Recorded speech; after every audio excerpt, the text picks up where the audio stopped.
ఓం సాయిరామ్. జై శ్రీరామ్. శ్రీ సాయిని ప్రత్యక్షంగా సేవించుకున్న ప్రముఖ సాయి భక్తులు తమ స్మృతులలో కాని శ్రీ సూరదాస్ గురించి ఎక్కడ సవిస్తారమైన రీతిలో ప్రస్తావించలేదు. అటువంటి నేపథ్యంలో పాత సాయిలీలా పత్రికను శోధిస్తున్న క్రమంలో సాయిలీలా మాసిక్ మరాఠీ ఆగస్టు 1986 పత్రికలో సూరదాస్ గురించిన సమగ్రమైన సమాచారాన్ని పొందుపరుస్తూ శ్రీమతి ఉషా అధికారి అనే శ్రీ సాయి భక్తురాలు ఒక వ్యాసాన్ని వ్రాశారు. ఆ సమాచారాన్ని ఎక్కడ నుండి సేవించుకున్నారో ఆమె పేర్కొనలేదు. ఆమె ప్రస్తావించిన వివరాలు అంటే సూరదాసు అసలు పేరు, ఇంటి పేరు, పుట్టిన ఊరు, సాయి చరణాశ్రయం కావడానికి దారితీసిన పరిస్థితులు వంటి విశేషములను ఖచ్చితమైన రీతిలో ప్రస్తావించిన తీరును బట్టి ఆ వ్యాసం ప్రామాణికంగానే మనకు కనిపిస్తుంది. సూరదాస్ యొక్క అసలు పేరు లక్ష్మణ్ ఆభాజీ ఆవరే. తనది నాసిక్ జిల్లాలోని సిన్నూర్ దగ్గరలోని ఒక కుగ్రామం. తాను ఒక నిరుపేద కుటుంబానికి చెందినవాడు.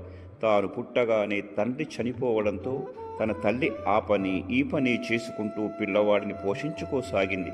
ఒకసారి వారి గ్రామంలో కండ్ల కలక వ్యాధి వ్యాపించి గ్రామములో పిల్లలు పెద్దలు ఆ వ్యాధి బారిన పడ్డారు. కానీ లక్ష్మణ్ విషయంలో వ్యాధి చాలా తీవ్రంగా సోకింది.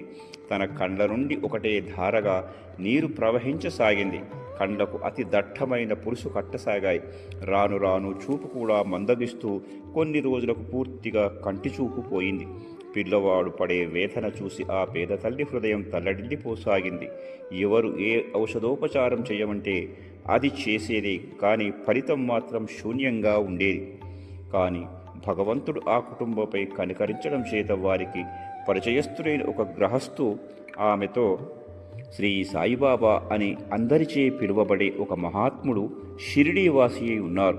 వారి చేతి ఊది మరియు కృపాప్రసాదం ఫలితంగా ఎందరికో పెద్ద పెద్ద జబ్బులు నయమవుతున్నాయి కనుక పిల్లవాడిని తీసుకొని వారి దర్శనానికి వెళ్ళు అని యోగ్యమైన సలహా ఇచ్చారు. ఇన్ని ప్రయత్నాలు చేశాను, ఇక ఈ ప్రయత్నం కూడా చేద్దాం అనే ఉద్దేశంతో ఆ తల్లి లక్ష్మణ్ను తీసుకొని బాబా దర్శనానికై షిరిడీ వచ్చింది. ఆ రోజు గురువారం. బాబా భక్త దర్బారులో భక్తులతో నిండియున్నారు. కండ్లకు సోకిన వ్యాధితో తీవ్ర వేదనను అనుభవిస్తున్న లక్ష్మణ్ బాబా దివ్య చరణాలపై తన శిరస్సు నుంచి భక్తితో తన కనులను బాబా చరణాలకు తాకించాడు. అందువలన తన కనుల నుండి దారకట్టిన నీటితో ఒక విధంగా బాబా పాదాలకు కన్నీటి అభిషేకమే జరిగింది. అప్పుడు బాబా ప్రేమగా లక్ష్మణ్ తల నిమిరి అల్లా అచ్చా కరేగా అని అన్నారు. బాబా తమ వరదహస్తాన్ని లక్ష్మణ్ శిరస్సుపై ఉంచగానే కనుల నుండి దట్టంగా వెలువడుతున్న పుసి ఆగిపోయింది. కనుల నుండి నీరు రావడం కూడా ఆగిపోయింది. అందువలన లక్ష్మణ్ హృదయంలో బాబా పట్ల అకృత్రిమమైన భక్తిభావం ఏర్పడింది. తత్ఫలితంగా ప్రతి గురువారం తల్లితో కలిసి నియమంగా బాబా దర్శనానికి రాసాగాడు. బాబాను ఆయి, అమ్మ అని పిలవసాగాడు.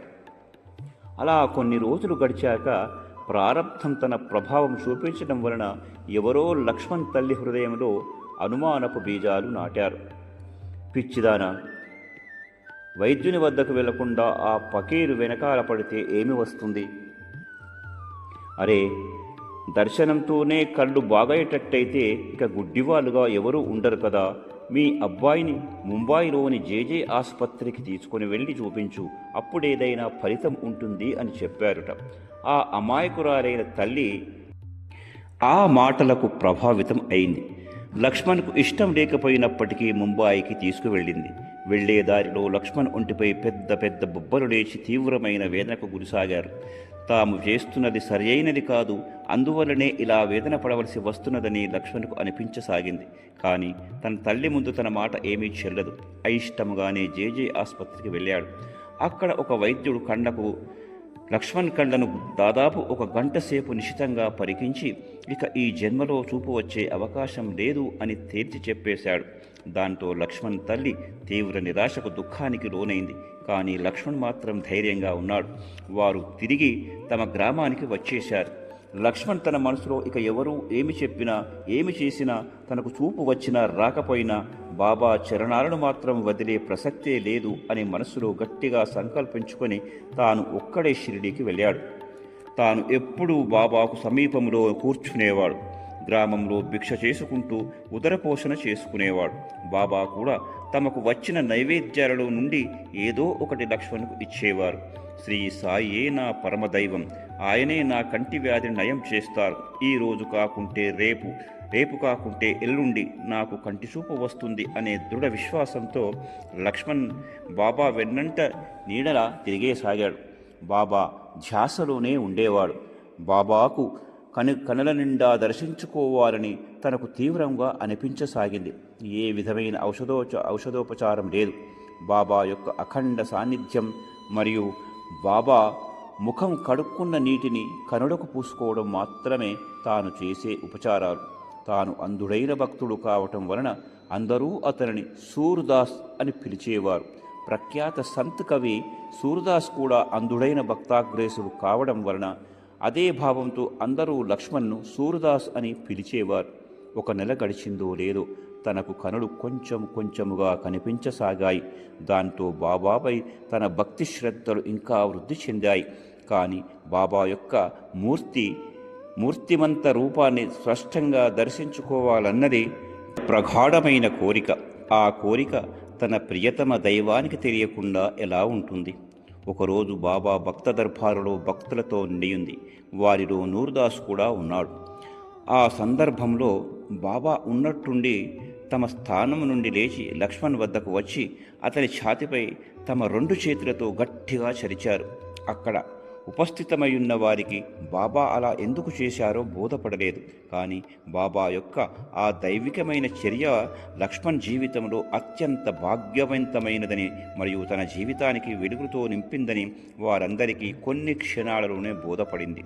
ఆ చర్య వలన ఒక్కసారిగా లక్ష్మణ్కు స్పష్టంగా చూపు కనిపించసాగింది.